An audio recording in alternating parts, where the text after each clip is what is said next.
Magandang oras na naman sa inyong lahat mga kaibigan. Ito ay breaking news.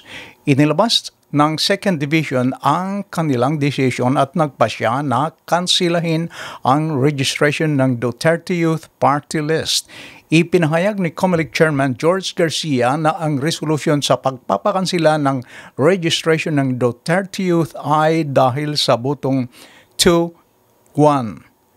Noong 2019, naghain ng petisyon ang mga leader ng kabataan para ipawalang bisa ang status ng pagpaparehistro ng nasabing grupo dahil inaprubahan ito ng COMELEC and Bank nang hindi inilathala ang petisyon ng organisasyon at nang hindi nagsagawa ng tamang pagdinig sa application ng party list.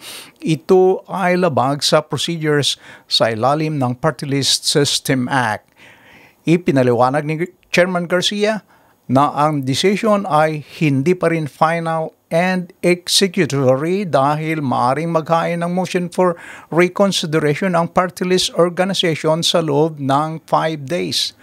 May posibilidad na magbago ang boto ng isang member kapag ginanap na ang NBank, dagdag pa ni COMELEC Chairman Garcia.